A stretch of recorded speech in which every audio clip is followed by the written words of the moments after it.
Out of beer. Just my luck. We have to match the overall color profile of what you see here. There's today's pours and the reference photo. Today's video will not be interrupted by laundry noise. We are back. Sorry for the brief hiatus. Things got a little crazy on weekends. We caught some mystery virus that knocked me out for about a week, all last week. And yeah, we've been a little bit radio silent over here on YouTube, so I apologize for the lack of regular content. However, we are back today. Recently, I posted up a hand-poured a shad reference of a beautiful threadfin shad. This one right here. And I call it olive threadfin because it sort of has like an olive green top. A lot of people asked to see that one on camera. They were really curious about the recipe, so I said, it's been a long time since we've done a serious sort of in-depth color matching class in the hand-poured molds. You know, there's a lot of great colors that we get to make as bait makers. You know, some really flashy, exciting stuff. You know, all the classics, you know, your June bugs, watermelon reds, things like that. But maybe the grandest of them all is when we can really lock in a true pattern given to us by Mother Nature, right? That's almost like the highest goal that you can set for yourself is to make your lures look like the real thing. A great bait begins with great materials. So, shameless sponsor plug here. Of course, we're using Dead On Plastix Black Sinking swim bait blend. It gives me all of the hand pouring qualities that I need for a very serious hand pour like this. Excellent heat stabilizers, you know, stays pourable at low temperatures. Y'all know all the things here, but we got to give this a good stir. So no matter what plastisol you're using, proper plastisol preparation always applies. This is always how we start every day out here in our shop. Okay, so let's talk first steps, okay? When we look at our reference, okay? What's like the most noticeable thing you see? You see that giant black dot on the side of it, right? We call those kill dots, okay? So, how do we do that? There are sort of two trains of thought on how to apply, right, your shad dots. I like to pour them, okay? So that's what we've done here. We've already done one example where we have poured our kill dot, okay? However, you can always do these in, you know, using different processes. For example, you can take some SB Coat black dotting paint, okay? And you can, let's say, just sort of like, you know, dip the end of something that's small and round in diameter, right, dip it into the paint and then dab it onto the exterior of the actual bait, right? So you would be adding your shad dot after the pour. However, there are some limiting factors there, okay? You are limited to the size and shape of whatever you're dipping, you know, like the butt end of a small paintbrush or something. You know, some people even use Q-tips. However, you're limited to the shape and size of whatever your apparatus is, but most importantly, you are limited to the very thick saturation, color saturation of your dotting paint, right? So what we are allowed to do with pouring our kill dots is we are in charge of the shape, the size, and how thick we want the black, right? Do we want the black to be a little less saturated, a little see-through, maybe it's understated, or like on today's example, it's like jet black.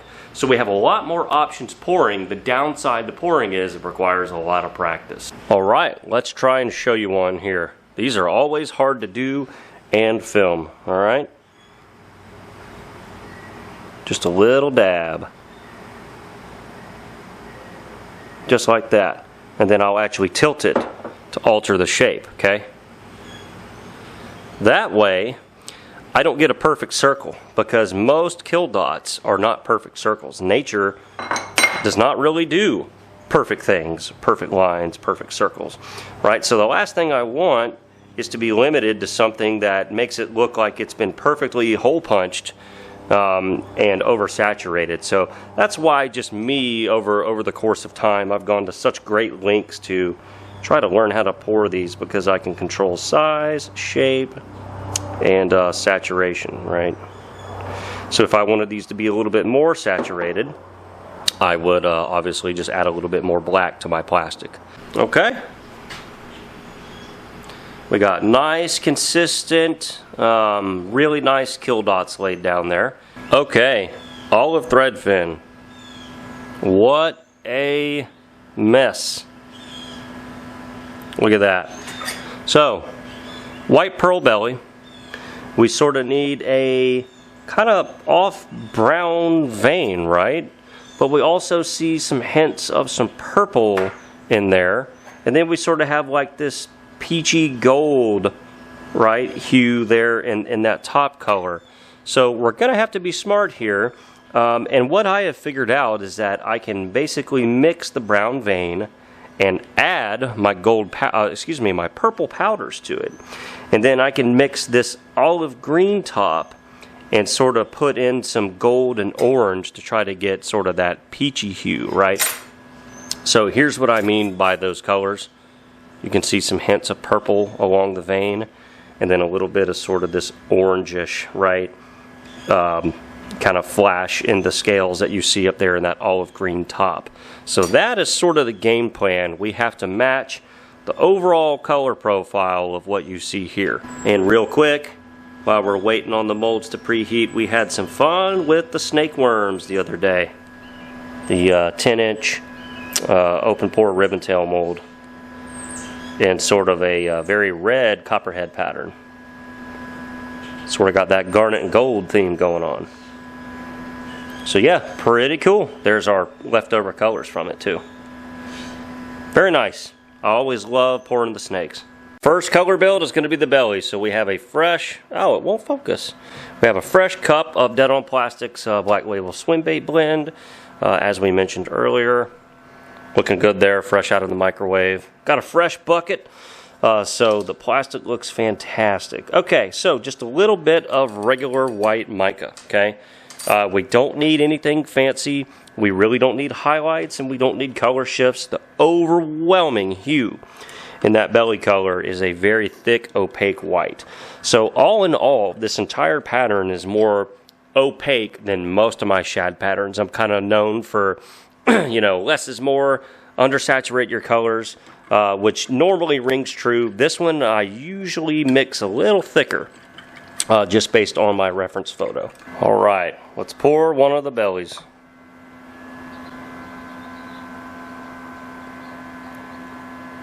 Always start in the tail, bring the tail up, and bring it down to the nose. All right, and we're just going to pour it to the top of that hook slot insert. Boom. Just like that. All right, there it is. We have all of the bellies poured in, and now it's time for us to work on that vein color. So here we go. Let's mix up our plastic a little bit there. Okay, so time for the vein color. We need to start with brown, okay? There's a lot of brown in that vein. Oop, all my lids are closed. Whoopsie daisy. Okay. So we're going to start with some brown. All right, now let's zoom in on our vein. This is where we've really got to pay attention to our color building. Let's go ahead, get that mixed in. All right, so we're starting with sort of a milk chocolatey brown. But if we look at our vein, it's got a little bit of green to it, right? I see a lot of green in that vein. So we're going to cut our brown with Dead on Plastix melons. We're going to be using a lot of melons today and a lot of white. White is going to be the unsung hero of this color. Let's add our melons. All right, a little bit of melons. See what we can get here. Ooh. All right, so let's look. Again, we're looking at this vein color right there. Okay, that might actually be a little bit too green. All right, so we might add a little bit of brown back. But essentially, we just have to keep adding this stuff to taste. All right. So again, we're looking at this brown line essentially. And we want to get as close to that as we can. We are about there. All right, here's the fun part. We get to add some of that purple, okay? So, a little bit of dead shift powder. Right, we always have fun with this one. Lilac, lilac, okay? And then we're also going to add another dead shift powder.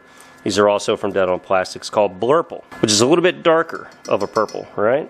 So we're going to kind of blend the two purples together to get the shade of purple that I want. Because one's kind of pink and one's kind of purple, right? So we can add that to our brown green pumpkin. And look at this. Now look at that. We got our veins looking good.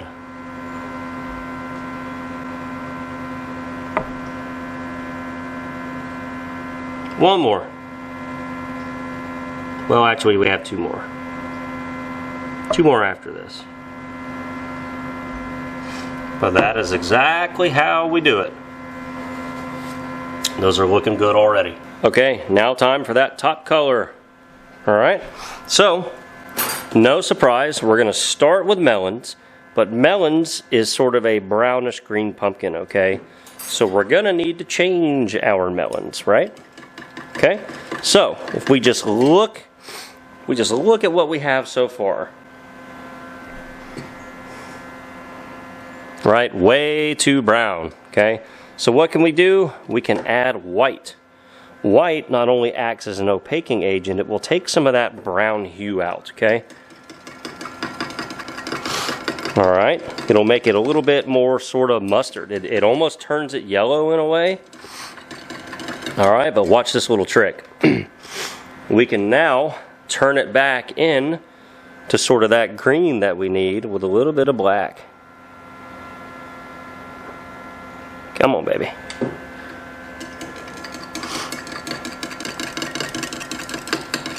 Ah, just like that, okay? Now we are getting closer. Now we're a little bit closer to that green. You can see it's still a little bit more slate kind of army green. So we're gonna need to add a little more white. Okay? And that will sort of dull it. And essentially, we're gonna keep toggling this till I think that we've kind of got it. There it is. That's about as close as I can get that to that. All right, so now we get to add our powders. All right, we want some of that kind of peachy looking orange, okay? So just dig through your powder drawer and find something that kind of works, right? You know, you might not have an exact match, but you can get close, and that's what this is all about. As you can see, it's very kind of touch and go. It's 2-eye. There's no recipe that exists for this kind of stuff. You know, this is very, very tricky advanced color building. You know, there's you know, again, there's no recipe for this kind of stuff. So, and that's what makes it so fun, is that each time you try something like this, you're gonna learn, right? Because you're not just copying, you know, numbers and drop counts on a sheet. You're quizzing your eye and your mind and your understanding of color every time you do something like this, and that's how you get better. That's how you develop better and better recipes as you become a more experienced bait maker. Yeah, ooh, we're getting there, right? See that? That is right on par. Okay, let's top one off.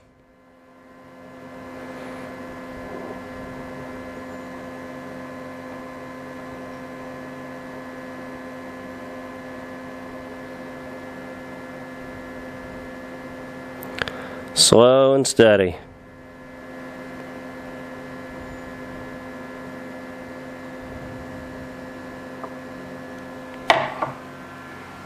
There it is. Well, I was wrong.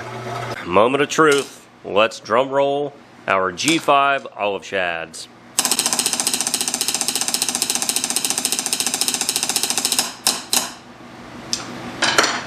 Let's see what happened. Which way is it facing? Okay. Oh yeah.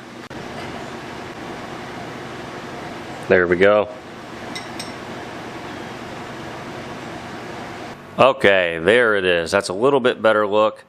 It's hard to show you all of the effects on camera. Just believe me.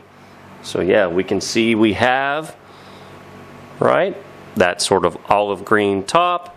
We have that kind of brown gold, kind of brown vein. You can see some of the purples coming out. And then on that top, right, we see that kind of orange powder coming through. It makes a very, very natural, very realistic pattern there overall. You can really see the effect come through. And sort of like a real shad in nature, you know, you only see those reflective colors at certain angles and in certain lighting. So yeah, I think this one does a really good job of mimicking the reference.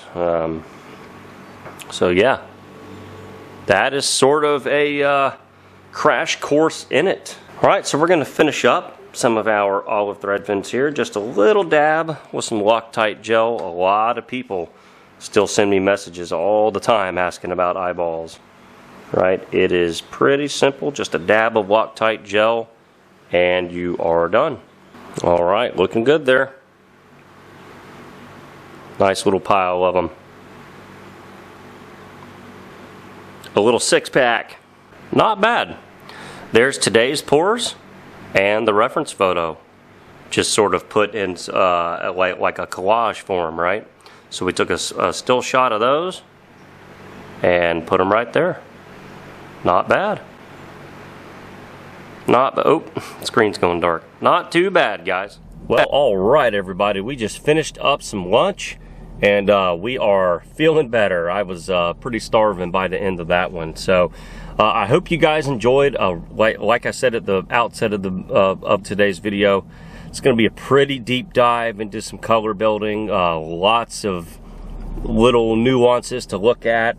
And I think the main takeaway is try some natural references, okay? Whether it's in a worm, whether it's in a swim bait.